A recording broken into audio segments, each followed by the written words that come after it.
Hey everyone, welcome to the channel. So जैसे मैंने last video में अनाउंस किया था कि मैं ऐसे 10 सेशंस लेने वाली हूँ जो आपको आपके आगे की प्रिपरेशन वाली जर्नी में, या फिर अगर आप प्रिपरेशन नहीं भी करते हैं तो आपको लाइफ के हर उस फेज में जहाँ आप कॉम्पिटिटिव पे मूव करना चाहते हो उसमें हेल्प करेगा। सो अगर आप चैनल पर नए हो तो चैनल को सब्सक्राइब करना, वीडियो को लाइक करना अगर पसंद आती है तो, ठीक है। और बेटर एक्सपीरियंस के लिए आप लोग हेडफोन्स यूज करिए। अब बैठ जाइए एकदम रिलैक्स होकर, जो चीजें मैं बोल रही हूँ बस उनको ध्यान से सुनना। कुछ चीजें लगती है तो नोट डाउन करके रखना, और आप देखना ये 10 सेशंस के बाद में आपको आपके लाइफ के जो आंसर्स है कि आगे आपको करना क्या चाहिए। हमारा नीट का एग्जाम खराब हो गया, हमारा जेई का एग्जाम खराब हो गया, तो हमें आगे ड्रॉप लेना चाहिए या नहीं लेना चाहिए, प्रिपरेशन को किस तरीके से करना चाहिए, ये आपको क्लैरिटी मिल जाएगी। सो चलो सेशन में आगे बढ़ते हैं। तो आज मैं आप लोगों से सिर्फ एक चीज बोलूंगी कि ये ह्यूमंस का एक मिथ होता है कि अगर हमसे ये चीजें अचीव हो गई तो हमारी लाइफ बहुत आसान हो जाएगी। जब हम छोटे थे तो हम सोचते थे यार फर्स्ट सेकंड में चले जाएं, फिर 10th निकल जाए, उसके बाद में आसान है। पेरेंट्स बोलते थे 10th में अच्छा स्कोर कर लो फिर लाइफ सेट है। 10th होने के बाद उन्होंने बोला 11th 12th कर लो लाइफ सेट है। लेकिन कहाँ लाइफ सेट है। 11th 12th के बाद में बोल दिया कॉम्पिटिटिव पे मूव कर लो, किसी भी एग्जाम की प्रिपरेशन कर लो, नीट हो गया, जेई हो गया, यूपीएससी हो गया, एसएससी हो गया, एवरीथिंग। पर क्या कभी लाइफ आसान हो पाई? हम हर बार एक सक्सेस मिलने के बाद दूसरी सक्सेस पे मूव कर रहे होते हैं। जैसे अगर मैं किसी व्यक्ति की बात करूं, अगर वो पैदल चल रहा है तो उसकी इच्छा होती है उसके पास एक साइकिल हो। जब साइकिल आ जाती है वो सोचता है यार मुझे बाइक लेनी है। अब बाइक हो गया तो वो इतनी कमाई करने को देखता है कि अब मुझे कार चाहिए। फिर कार में भी अलग अलग वेराइटीज, उसको और अच्छी कार चाहिए। सो ह्यूमन ऐसा एनिमल है कि उसकी इच्छाएं कभी खत्म नहीं होती। उसको एक चीज मिलने के बाद वो दूसरी सक्सेस की तरफ मूव करने लगता है। सो हम ये नहीं बोल सकते कि आपका नीट में सिलेक्शन हो गया, आपका जेई में सिलेक्शन हो गया तो आपकी आगे की लाइफ आसान होगी, या आपने एक पर्टिकुलर गोल सेट किया था वो मिल गया तो आपकी लाइफ आसान होगी। हम ये बिल्कुल भी नहीं बोल सकते। सो मैंने इसीलिए ये लाइन लिखी है यहाँ पर कि आगे की लाइफ आसान होगी। ये जिंदगी का सबसे बड़ा झूठ है। कभी भी लाइफ आसान नहीं होती, ठीक है। एक चीज को महसूस करना, जितना खुश हम स्कूल टाइम पर थे, जितना खुश हम जब छोटे थे तब थे, क्या वो खुशी हम फिर से कभी महसूस कर पाए हैं? ये कॉम्पिटिटिव का जोन, ये एग्जाम का जोन, इतना सारा स्ट्रेस, पेरेंट्स की एक्सपेक्टेशंस, हमारे बड़े सपने, हमारे उन खुशियों को इस तरीके से हमसे दूर कर दिया है कि हम कभी खुलकर हंस भी नहीं पाते।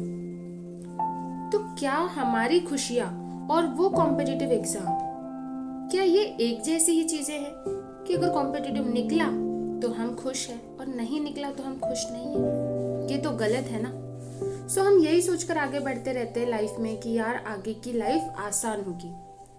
तो आपकी ओपिनियन क्या है इस बात को लेकर? अगर आप मेरी इस बात से रिलेट कर पा रहे हो तो मुझे कमेंट सेक्शन में अपना ओपिनियन जरूर बताना कि क्या मैं ये जो स्टेटमेंट बोल रही हूँ कि आगे की जिंदगी आसान होगी, तो ये स्टेटमेंट सही है या गलत है, ठीक है। ओके। एक समय ऐसा आ जाता है लाइफ में जहाँ हमको सब कुछ मिल जाता है, जो हम चाह रहे होते हैं सब कुछ मिलता है। जो बच्चे एमबीबीएस में सिलेक्शन लेना चाहते हैं उनको एमबीबीएस में मिल जाता है, जो लोग बीएएमएस करना चाहते हैं उनको बीएएमएस मिल जाता है, कुछ लोगों को उनके ड्रीम लाइफ मिल जाती है। फिर भी ऐसे कभी ना कभी पॉइंट्स आते हैं जहाँ पर वो अपसेट हो जाते हैं, उनकी लाइफ उनको अपसेट कर देती है, वो कभी भी पूरा खुश नहीं रह पाते। और इसका रीजन सिर्फ एक है, ह्यूमन एक ऐसा एनिमल है जो एक सपना पूरा होने के बाद में दूसरे सपने की ओर मूव कर रहा होता है। उसको एक जगह स्टेबल रहना मतलब वो बहुत ही ज्यादा से कंजस्टेड महसूस करता है। उसकी इच्छाएं खत्म ही नहीं होती कि चलो भाई हमने ये हासिल कर लिया तो अब हम खुश है ना। तो ऐसा बिल्कुल नहीं होता। सो एक लाइन मेरी और मैं बोलूंगी कि जिंदगी जो है वो एक जर्नी है, उसे डेस्टिनेशन ना बनाओ। हर उस सपने को आप डेस्टिनेशन मान लेते हो और निराशा हाथ लगी तो फिर उन सारी खुशियों का गला घोट देते हो। ये कहाँ से सही है, आप ही बताओ, ठीक है। अभी जैसे नीट का पेपर हुआ तो तो मैं बच्चों से एक बात बोलूँगी, सारे स्टूडेंट्स बोलते हैं एग्ज़ाम टफ था, एग्ज़ाम टफ था, आसान होता तो ऐसा हो जाता, इतना स्कोर आ जाता, मुझे ये कॉलेज मिल जाता, पर्टिकुलर मैं ऐसा कर लेता, वैसा कर लेता। पर क्या जो एग्ज़ाम टफ था, क्या उस एग्ज़ाम में किसी बच्चे ने कभी टॉप नहीं किया? आप बताइए मुझे, क्या उस एग्ज़ाम में कोई टॉपर नहीं था? जितनी सीट्स थी अवेलेबल, क्या वो कभी फुलफिल नहीं हुई? ऐसा तो बिल्कुल नहीं है, ठीक है। और अगर आप ये मानकर चलते हो या ये थॉट से चल रहे हो कि आज हमने ये हासिल कर लिया तो आगे की जिंदगी सेट है या आगे की जिंदगी बहुत आराम से कटेगी, तो ये आपका गलत थॉट है। और आप अगर इसी थॉट से चल रहे हो तो आप अपनी प्रिपरेशन करना बंद कर दो, क्योंकि आप जब कॉलेज में भी पहुंच जाओगे तो लाइफ आसान नहीं रहने वाली है। वहाँ अलग अलग चैलेंजेस होंगे, फर्स्ट ईयर के अलग चैलेंजेस, सेकेंड ईयर के अलग, देन कंप्लीट होने के बाद में इंटर्नशिप, उसके बाद में ड्यूटीज जो लगती है वो, तो जिंदगी आसान नहीं है। उसके बाद में आप अपने स्पेशलाइजेशन पे मूव करते हो। सो कहीं पर भी लाइफ आपकी आसान नहीं है। तो अगर आप इस थॉट से हो कि हमने ये पा लिया तो हमारी जिंदगी आसान हो जाएगी, तो ये थॉट अगर है तो आप अपनी प्रिपरेशन यहीं पर बंद कर दो। कोई नीड नहीं है आपको अपनी प्रिपरेशन को यहाँ से कंटिन्यू करने का। अगर आपके अंदर वो गट्स है कि हम थ्रू आउट द लाइफ एक मेहनत कर सकते हैं और अपने आप को उस चीज तक पुश कर सकते हैं जो हमारा नया सपना है, और नया सपना हमेशा पुराने सपने से और भी ज्यादा स्ट्रांग होता है। हमने पहली बार में जो पाया हमें उससे बड़ा चाहिए होता है, तो स्ट्रगल भी तो बड़ा रहेगा ना। तो अगर इस थॉट में हो तो अपने प्रिपरेशन को आप आज ही बंद कर दो। आगे वाले ड्रॉप के लिए बिल्कुल भी मत सोचना, ठीक है बेटा। एग्जाम की प्रिपरेशन तो एक अलग बात हो गई। एक समय के बाद क्या होता है, दुनिया और जिंदगी आपके सारे इम्तिहान ले रही होती है, और ना उस एग्जाम का कोई पर्टिकुलर सिलेबस होता है। हर दिन नए चैलेंजेस होते हैं, हर पल एक नया सवाल होता है, और हर एग्जाम एक सरप्राइज होता है। और आज हम अगर आसान चीजों पर ही सोचते रहेंगे कि हमें आसान चीजें मिल गई, हम तो ही अपने लाइफ में कुछ करेंगे, तो आप अपने लाइफ में उस डिफिकल्ट फेज में कैसे सरवाइव कर पाओगे, और आप उस डिफिकल्ट फेज के लिए कैसे स्ट्रांग बन पाओगे। मेरी बातों पर सोचना और फिर उसके बाद में अपने डिसीजंस लेना, आपको आगे लाइफ में क्या करना है, ठीक है। मैं किसी पर्टिकुलर स्टूडेंट को ये नहीं बोल रही हूँ कि बेटा आप ड्रॉप ले लो या आप ऐसा कर लो वैसा कर लो, बिल्कुल भी नहीं, ठीक है, राइट। मेरी चीजें समझ में आ रही, मैं क्या बोल रही हूँ आप लोगों को। उसके बाद में जो मैंने अभी एक चीज बोला, रीनीट 2026 होने के बाद में बच्चों की ये कंप्लेंट्स है कि मैम पेपर टफ था।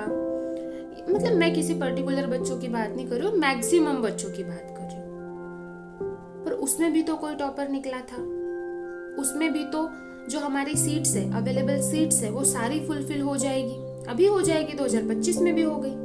मतलब किसी न किसी ने तो टॉप किया, टॉप 50,000 में, टॉप 1 लाख में, ऐसे तो स्टूडेंट्स आए थे ना। तो उन्होंने टॉप कैसे किया? कुछ तो माइंडसेट होगा, कुछ तो चीजें होगी जो उनको टॉपर बनाती है, राइट। तो टॉपर की जो ऐसी चीजें है बच्चे, वो क्या है, उसका एक रूटीन होता है जिसको लेके वो डिसिप्लिन होता है। वो अपने रूटीन को लेकर कभी एक्सक्यूजेस नहीं बनाता कि मुझे ये नहीं करना था, यार मेरे पास ये रिसोर्सेस नहीं है। वो कंप्लेंट्स नहीं करता, वो सिर्फ एग्जीक्यूशन करता है, उसके प्लान्स रेडी करता है और प्लान को इस तरीके से बनाता है कि उसको थ्रू आउट द ईयर चलना है उस प्लान के साथ। और हम स्टूडेंट्स क्या करते हैं, एक प्लान बनाया, उसको फॉलो नहीं करेंगे, 4 दिन फॉलो किया, छोड़ दिया, दूसरा प्लान बनाएंगे, ऐसे साल भर सिर्फ प्लानिंग्स चलती है। कैसे निकलेगी चीजें? उनका डेडिकेशन होता है उनके पढ़ाई के लिए, उनके सब्जेक्ट्स के लिए, जो उनका लव होता है वो उनको आसान बनाने में हेल्प करता है। एंड पैशन होता है टफ चीजों को प्रैक्टिस करने का। जैसे अगर मैं नीट के लिए बात करूं तो बायोलॉजी कंपैरेटिवली आसान होता है, प्रैक्टिस करना भी, लर्न करना भी, सब कुछ।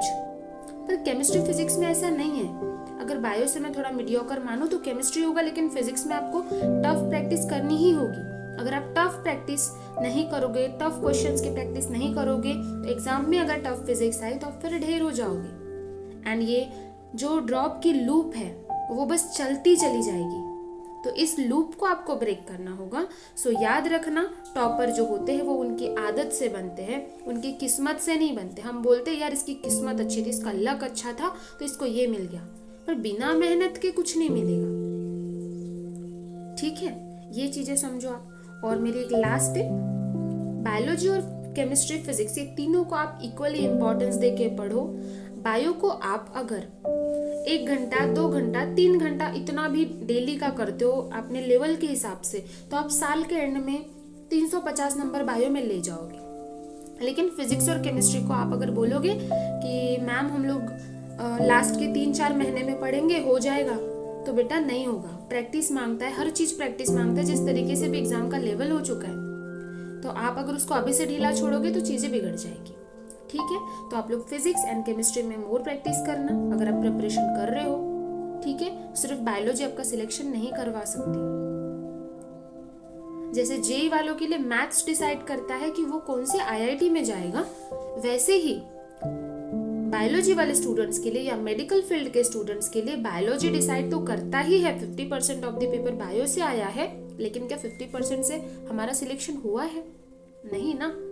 तो आपको फिजिक्स को भी स्ट्रॉन्ग करना होगा, केमिस्ट्री को भी स्ट्रॉन्ग करना होगा, बायो को भी स्ट्रॉन्ग करना होगा।